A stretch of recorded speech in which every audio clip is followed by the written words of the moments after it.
So today is June 21st. I am in Flagstaff, Arizona. This is my family's Class C motorhome RV. And I am going to do a solo trail run to the top of Mt Elden. So here's the accommodations here at the Flagstaff KOA. When COVID hit, my family and I basically sold pretty much everything except our house. And we ended up with a 2020 Four Winds Class C RV. It's 22 feet, and we keep it out in Mesa, Arizona. We used to keep it out in Indiana, but we realized that we just wanted to keep it in a different area for several reasons.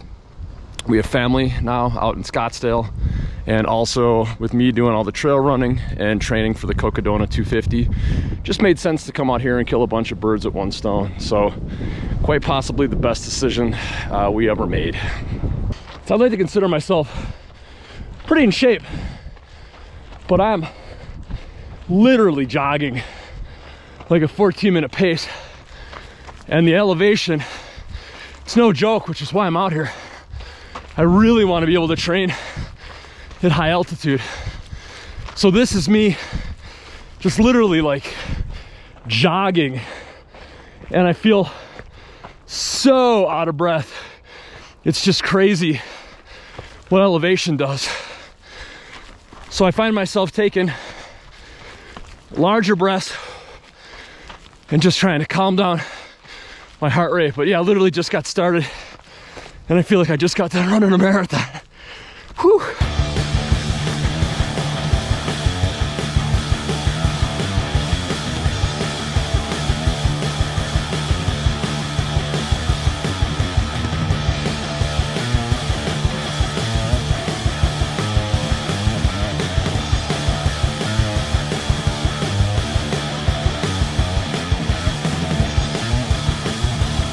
So I took a wrong turn, and I was doing good, but I don't know what happened. I just kind of fell off trail. I mean, there's no markings out here whatsoever. So I'm kind of back somewhat where I started.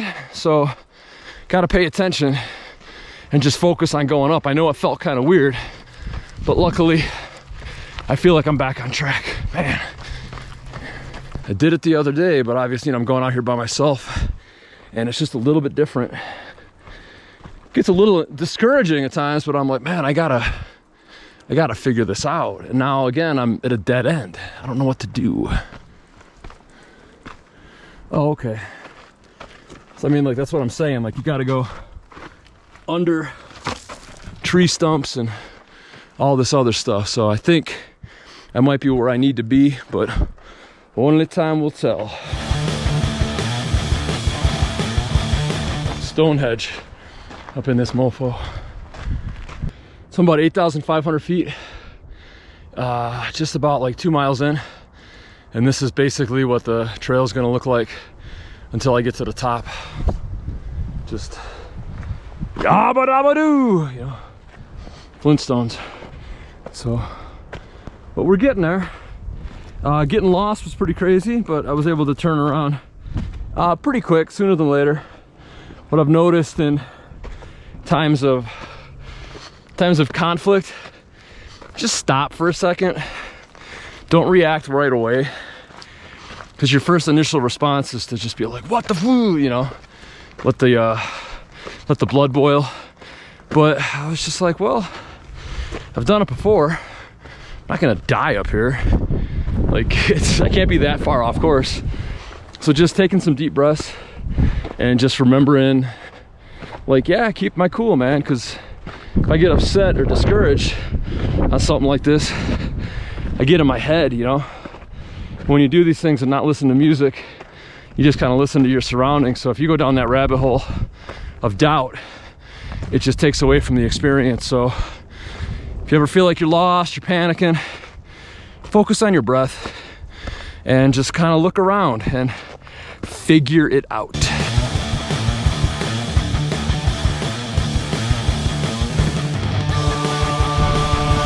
"9,000 feet on Mt Elden, and look, little stairway to heaven here. How cool is this?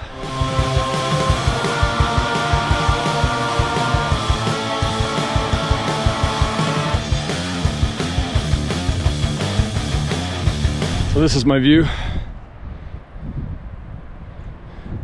I'm not there yet, but I decided to pause and suck down some untapped. It's maple syrup packets that I carry with me on some of my longer, more strenuous days. So when I start to feel like I'm really getting not hungry but weak, maple syrup seems to do the trick. So that's what's in front of me.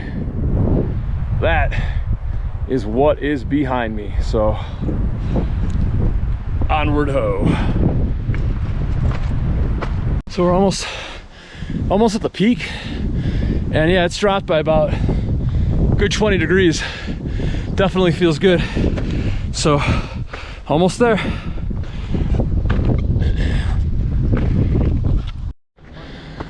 Oh yeah, here we go.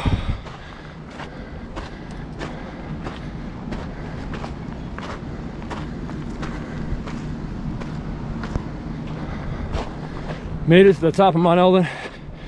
Took me about an hour and 52 minutes. I literally got lost for about 20 minutes. So a couple days ago, I did a lot faster, but again, for me, it's not speed, it's about consistency. But look at this.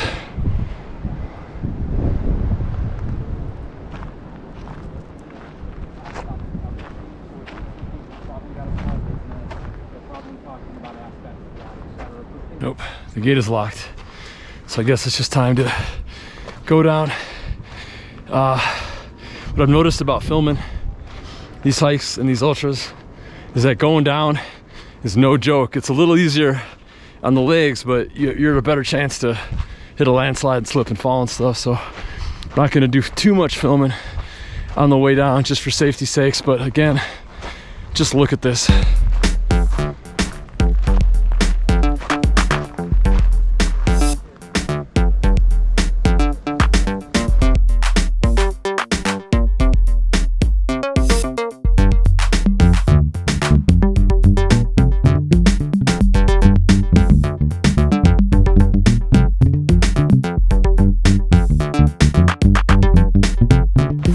I'm about 3 hours in.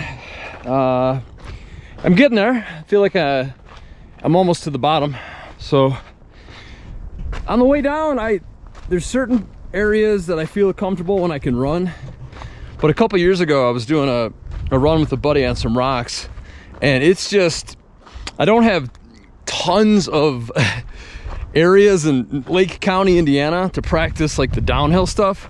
So right now it's flat, you know, so I get some speed in, and it's all about like the footing. So I'm trying to get better at it and still being safe at the same time. So area like this, I would then walk, for the simple fact that a couple years ago, I effed myself up. I fell in the woods and had to get like 16 stitches in my shin. If I didn't have socks and a buddy with me, I would have been in a really bad situation.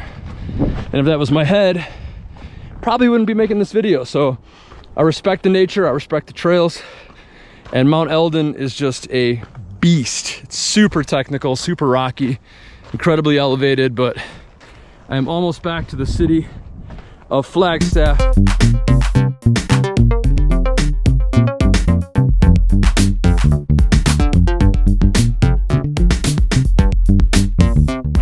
So funny story, I'm in a different start. So I ended up at a different place than where I started. So yeah, I know I'm right next to the campground, but it's so crazy. It's got so turned around. So I'm gonna hit this highway up here and bang a left and get back to the KOA. And I'm giving it all I got. Just trying to empty up the gas, really make the most of this elevation and this training. So I'm gonna hit this trail right here, and it's gonna take me right to the KOA. I can see it. So here we go.